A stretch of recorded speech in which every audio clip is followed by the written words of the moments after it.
Shri Jaicy Thomas, ഇതിന്റെ അണിയറ പ്രവർത്തകർക്ക് കോൺഫിഡൻസ് നൽകുന്നതിൽ ഇവിടുത്തെ മുഖ്യധാരാ സമൂഹം, ഞാൻ രാഷ്ട്രീയ പാർട്ടികളെ ഒന്നും പറയുന്നില്ല, മുഖ്യധാരാ സമൂഹം എത്ര കണ്ട് വിജയിച്ചിട്ടുണ്ട് എന്നുള്ളതും ഒരു ഇൻട്രോസ്പെക്ഷൻ നടത്തേണ്ട കാര്യമാണല്ലോ. ശരിയാണ്, സിനിമയ്ക്ക് വലിയ തോതിൽ ആൾ കൂടുന്നുണ്ട്. ഓരോ മണിക്കൂറിലും വിവിധ ഈ ബുക്ക് ചെയ്യുന്ന ആപ്പുകളിൽ ട്രെൻഡിങ് ആണ്. 20,000 ടിക്കറ്റ് വരെ ഒരു മണിക്കൂറിൽ പോകുന്നുണ്ട്. ശരിയാണ്, പ്രേക്ഷക സമൂഹത്തിന് പിന്തുണയുണ്ട് ആ അർത്ഥത്തിൽ, ടിക്കറ്റ് വാങ്ങുന്ന കാര്യത്തിൽ, കാണുന്ന കാര്യത്തിൽ. അതിനപ്പുറത്ത് ഇതിന്റെ മേക്കേഴ്സിന് കോൺഫിഡൻസ് കൊടുക്കാൻ നമുക്ക് കഴിഞ്ഞിട്ടുണ്ടോ? തീർച്ചയായിട്ടും അർഹിക്കുന്ന പിന്തുണ കൊടുക്കാൻ ഇന്ത്യയുടെ, കേരളത്തിന്റെ മതനിരപേക്ഷ ചേരിക്ക് എമ്പുരാൻ സിനിമയുടെ പ്രവർത്തകർക്ക് കൊടുക്കാൻ കഴിഞ്ഞിട്ടുണ്ടെന്നുള്ളതാണ് അങ്ങയുടെ ചോദ്യം. പ്രസക്തമാണ്, ചർച്ച ചെയ്യേണ്ടതാണ്. ആ ചോദ്യത്തിലേക്ക് വരിക തന്നെ ചെയ്യാം. പക്ഷേ കോൺഗ്രസ് പ്രതിനിധി ഒഴികെ ഈ ചർച്ചയിൽ പങ്കെടുത്ത മറ്റു ചില ആളുകളുടെ, പ്രത്യേകിച്ച് സംഘപരിവാർ രാഷ്ട്രീയത്തിന്റെ പ്രത്യക്ഷത്തിലും പരോക്ഷത്തിലുമുള്ള പ്രതിനിധികൾ എന്ന നിലയിൽ പങ്കെടുക്കുന്ന ആളുകളോട് കുറഞ്ഞ വാചകങ്ങളിൽ പ്രതികരിക്കാനുള്ള ഒരു അവസരം നൽകണം. എനിക്ക് അത്ഭുതം തോന്നി. ഒന്നുമില്ലെങ്കിലും രാഷ്ട്രീയത്തിനും മതജാതി സമുദായ വ്യത്യാസങ്ങൾക്കും ഒക്കെ അതീതമായി ലോകത്തിന് മുമ്പിൽ നമ്മുടെ പ്രൈഡായില്ലേ ഈ ചലച്ചിത്ര എമ്പുരാൻ എന്ന ചലച്ചിത്രത്തിന്റെ നിർമ്മാതാക്കൾ അത്രയും, അത് മോഹൻലാൽ മുതൽ പൃഥ്വിരാജ് മുതൽ അതിന്റെ പ്രവർത്തകരെല്ലാവരും. പക്ഷേ ആങ്കർ ശ്രദ്ധിച്ചില്ലേ, ബഹുമാനീയനായ BJPയുടെ പ്രതിനിധി ഇവിടെ വന്നിരുന്നു പറഞ്ഞത് 1 വീക്ക് സ്പാൻ അല്ലെ, ഒരാഴ്ച മാത്രം ആയുസ് ഉണ്ടാകാൻ സാധ്യതയുണ്ടായിരുന്ന ഒരു സിനിമയെ, അങ്ങനെയാണ് അദ്ദേഹം അപഹസിച്ചത്. ഒരാഴ്ച മാത്രം ആയുസ് ഉണ്ടാകാൻ സാധ്യതയുള്ള ഒരു ചലച്ചിത്രമായി എമ്പുരാനെ നിങ്ങൾ ബോധപൂർവം സൃഷ്ടിച്ചെടുത്ത, ഡെലിബറേറ്റ്ലി ഉണ്ടാക്കിയെടുത്ത വിവാദങ്ങളിലൂടെ വളർത്തിയെടുത്ത് ആളുകളെ തിയേറ്ററിലേക്ക് ആകർഷിക്കുകയാണ്. അങ്ങനെയാണോ അങ്ങ് ഒരു മോഹൻലാൽ ചിത്രത്തെ വിലയിരുത്തേണ്ടത്? അങ്ങനെയാണോ BJP നേതാവെ അങ്ങൊരു പൃഥ്വിരാജ് ചിത്രത്തെ വിലയിരുത്തേണ്ടത്? അങ്ങ് ഏതു നിലവാരത്തിലാണ് കാര്യങ്ങളെ വിശകലനം ചെയ്യാൻ ശ്രമിക്കുന്നത്? നമ്മളുടെ മുമ്പിലില്ലേ, മോഹൻലാലിന്റെ ആവട്ടെ, മമ്മൂട്ടിയുടെ ആവട്ടെ, പൃഥ്വിരാജിന്റെ ആവട്ടെ, ആരുടേതുമാകട്ടെ, മലയാളത്തിന്റെ അനുഭവത്തിൽ ഇന്നേ വരെ ഉണ്ടായിട്ടുള്ളത് ഏറ്റവും വലിയൊരു ബിഗ് ബഡ്ജറ്റ് പാൻ ഇന്ത്യൻ സ്വഭാവത്തോടുകൂടെ ആയിരക്കണക്കിന് തിയേറ്ററുകളെ, നൂറുകണക്കിന് വരുന്ന ഇന്ത്യൻ ഗ്രാമനഗരാന്തരങ്ങളെ കീഴ്പ്പെടുത്തുമെന്ന് സിനിമയുടെ റിലീസിന് മുമ്പ് തന്നെ എല്ലാ മലയാളിക്കും, യുക്തി വീട്ടിൽ വെച്ചിട്ട് വരാത്ത മുഴുവൻ മലയാളിക്കും ബോധ്യമുള്ളൊരു സിനിമയെ ഒരാഴ്ചക്കാലത്തെ സിനിമ എന്നാണോ BJP നേതാവെ വിശേഷിപ്പിക്കേണ്ടത്? എന്നിട്ട് പറയുന്നു, മറ്റൊരു സംഘപരിവാർ പ്രതിനിധി പറഞ്ഞു, ഞങ്ങൾ ഇതിനൊന്നും എതിർത്തിട്ടില്ലല്ലോ, ഗുജറാത്ത് ചർച്ച ചെയ്യണ്ടേ, കലാപം ചർച്ച ചെയ്യണ്ടേ, ആരാണ് ഇതിനെ എതിർത്തത്?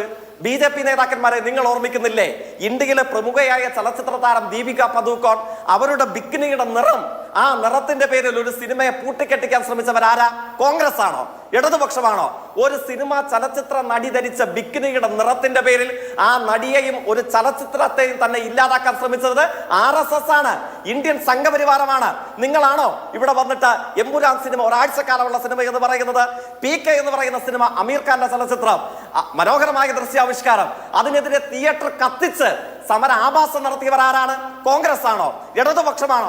RSS ആണ്, ഇന്ത്യയിലെ സംഘപരിവാരമാണ്, ഇല്ലേ? എന്നിട്ട് ഇപ്പൊ പേര് പറയുന്നു അല്ലെ? എങ്ങനെയാണ് പേര് ഉപയോഗിക്കുന്നത്? പല ഓർഗനൈസർ മുതൽ യുവമോർച്ച വരെ നീണ്ടു നിൽക്കുന്ന RSSന്റെ ഔദ്യോഗിക ഹാൻഡിലുകൾ എങ്ങനെയാണ് പൃഥ്വിരാജിനെ വിശേഷിപ്പിക്കുന്നത്? നമുക്കൊരു ചർച്ചയിൽ ഉപയോഗിക്കാൻ കഴിയുന്ന പദപ്രയോഗത്തോട് കൂടിയിട്ടാണോ? എങ്ങനെയാണ് ഈ സിനിമയുടെ മറ്റു പ്രവർത്തകരെ വിശേഷിപ്പിച്ചത്? യുവമോർച്ച മുതൽ ഓർഗനൈസർ വരെയുള്ള സമുന്നത RSSന്റെ ഔദ്യോഗിക ഹാൻഡിലുകൾ. നമ്മളുടെ മുമ്പിലില്ലേ മലയാളത്തിന്റെ സംവിധായകൻ കമലിനെ കമാലുദ്ദീൻ എന്ന് വിളിച്ചാക്ഷേപിക്കാൻ ശ്രമിച്ചവരാരാണ്? മതം പറഞ്ഞ് ഇവിടെ വർഗീയത ഒരു ചലച്ചിത്ര താരത്തിന്റെയും അതിന്റെ പ്രവർത്തകന്റെയും പേരിൽ സൃഷ്ടിക്കാൻ ശ്രമിച്ചവരാരാണ്? നോട്ട് നിരോധനത്തിനെതിരെ ശബ്ദിച്ചപ്പോൾ ലോക മലയാളത്തിന്റെ പ്രതീകമായ MGയെ പാകിസ്ഥാനിലേക്ക് പറഞ്ഞേക്കുമെന്ന് പ്രഖ്യാപിച്ചത് RSSന്റെ ലോക്കൽ നേതാവല്ലല്ലോ, ഈ ഇന്ത്യയിലെ RSSന്റെ കേന്ദ്ര പദവിയിൽ അലങ്കരിക്കുന്ന നേതാവല്ലേ MGയെ പാകിസ്ഥാനിലേക്ക് അയക്കുമെന്ന് പ്രഖ്യാപിച്ചത്? നമ്മളുടെ മുമ്പിൽ എത്ര ഉദാഹരണങ്ങളുണ്ട്. പെരുമാൾ മുരുകന്റെ കഴുത്ത് വെട്ടും, അദ്ദേഹത്തിന്റെ പേന താഴെ വെക്കുമെന്ന് പറയേണ്ടതായി വന്നു, ഇല്ലേ? ഇത് മോഹൻലാൽ ഇന്ന് ഖേദം പ്രകടിപ്പിച്ചതുപോലെ നമ്മൾ റാണ അയൂബ്, ഗുജറാത്ത് ഫയൽസ്, ഇല്ലേ?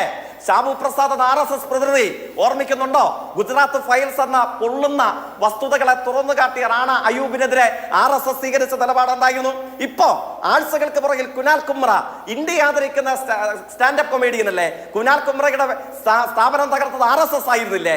അദ്ദേഹത്തിന്റെ തലയ്ക്ക് വിലകിടമെന്ന് പരോക്ഷ പ്രഖ്യാപനം നടത്തിയത് ദേവേന്ദ്ര ഫട്നാവിസും മേഘനാഥ് ഷിൻഡെയും RSSന്റെ പ്രവർത്തകരായിരുന്നില്ലേ? നിങ്ങൾക്ക് എല്ലാ കാലയളവിലും നിങ്ങൾക്ക് അനഭിമതരായി പറയുന്നവർ, അവർ ഹിന്ദു നാമധാരികളാവട്ടെ അല്ലാതിരിക്കട്ടെ, അവരെ കൊന്നുകളയുക, അവരെ തീർക്കുക, അവരുടെ ആവിഷ്കാരത്തെ തകർക്കുക എന്നുള്ളതാണ് എല്ലാ കാലയളവുകളിലെയും നിങ്ങളുടെ അജണ്ട എന്ന് പറയുന്നത്. പിന്നെ ഒരു കാര്യം നന്നായി, ബഹുമാന്യനായ ഷാബു പ്രസാദ് എന്ന RSSന്റെ പരോക്ഷ പ്രതിനിധി പറഞ്ഞു, ഗുജറാത്ത് കലാപത്തെ കുറിച്ച് ചർച്ച ചെയ്യട്ടെ എന്നുള്ളത്. അല്ലെ, ചർച്ച ചെയ്ത് കളയാം. ജയന്ത് രവി ആരായിരുന്നു? ഗോദ്രയിൽ ഈ സംഭവവികാസം ഉണ്ടാകുമ്പോൾ അവിടുത്തെ ജില്ലാ കളക്ടർ ആയിരുന്നില്ലേ അന്നത്തെ ഇന്ത്യയുടെ പ്രധാനമന്ത്രി? RSS നേതാവ് നമ്മുടെ പ്രധാനമന്ത്രിയുമായിരുന്ന AB വാജ്പേയി ആയിരുന്നില്ലേ? 2002 ഫെബ്രുവരി മാസം 27 അല്ലെ സംഭവവികാസം ഉണ്ടാകുമ്പോൾ ഇന്ത്യൻ പ്രധാനമന്ത്രിയും RSS നേതാവുമായ AB വാജ്പേയിയുടെ പ്രതികരണം എന്താണ്? അത് ഒരു അപകടമാണ്. ജയന്ത് രവി എന്ന ആ ജില്ലയുടെ ജില്ലാ ചുമതലയുണ്ടായിരുന്ന ജില്ലാ കളക്ടർ പറഞ്ഞത് എന്താണ്? അതൊരു അപകടമാണ്. മുൻകൂട്ടി പ്രീ പ്ലാൻ ചെയ്ത യാതൊരു നിലയിലും ഫാബ്രിക്കേറ്റഡായി സൃഷ്ടിച്ചെടുത്ത വർഗീയ കലാപത്തിന് ഉതകുന്ന ഒരു അവസരമേ ആയിരുന്നില്ല. ജസ്റ്റിസ് PR കൃഷ്ണയ്യർ, മലയാളി മറന്നുപോകില്ല, സുപ്രീം കോടതിയുടെ ഉന്നത ന്യായാധിപ സ്ഥാനത്തെ ഏറ്റവും അഭിമാനത്തോടു കൂടെ സംരക്ഷിച്ചയാൾ. അദ്ദേഹത്തിന്റെ നേതൃത്വത്തിൽ കൺസേൺഡ് സിറ്റിസൺ ട്രൈബ്യൂണൽ ഗുജറാത്ത് സന്ദർശിച്ചില്ലേ? എന്താ ഷാബു പ്രസാദെ ആ കൺസേൺഡ് സിറ്റിസൺ ട്രൈബ്യൂണലിന്റെ കണ്ടെത്തൽ S6 എന്ന് പറയുന്ന ഗോദ്രയിലെ ഒരു കോച്ചിന് മാത്രം എങ്ങനെ അഗ്നിക്കിരയാക്കപ്പെട്ടു? അന്ന് വഴിയിൽ നിന്നും 12 അടി മേലെ ഉയരെയുള്ള S6 എന്ന കോച്ചിലേക്ക് എങ്ങനെ പുറത്തുനിന്ന് ഒരാൾക്ക് കയറാൻ കഴിയുമായിരുന്നു? അതിനൊന്നും മറുപടി ഉണ്ടായിരുന്നില്ല. ആസൂത്രിതമായി മുസ്ലിങ്ങളെ ആസൂത്രിതമായി മതന്യൂനപക്ഷത്തെ തകർക്കാനും കൂട്ടക്കൊലപാതകം നടത്താനും ഗോദ്രയിൽ ബോധപൂർവം അക്കൂട്ടർ ഒരു കലാപം അഴിച്ചുവിട്ടു എന്ന ശ്രമം ആസൂത്രിതമായി നിങ്ങൾ സൃഷ്ടിച്ചെടുത്തതാണ്. പറഞ്ഞത് CPIM അല്ല, പറയുന്നത് റൊമില താപ്പർ അല്ല, പറയുന്നത് ജസ്റ്റിസ് PR കൃഷ്ണയ്യർ ഉൾപ്പെടെയുള്ള റാണ അയ്യൂബ് ഉൾപ്പെടെയുള്ള ഗുജറാത്ത് കളക്ടറായിരുന്ന ജയന്ത് രവി ഉൾപ്പെടെയുള്ള അന്നത്തെ ഇന്ത്യൻ പ്രധാനമന്ത്രി AB വാജ്പേയി ഉൾപ്പെടെയുള്ള ആളുകളാണ്. ആ അന്ന് തുറന്നു കാട്ടപ്പെട്ട സത്യത്തിലേക്കാണ് വീണ്ടും ഒരിക്കൽ പോലെ അസാധാരണ ശരി, ആവട്ടെ.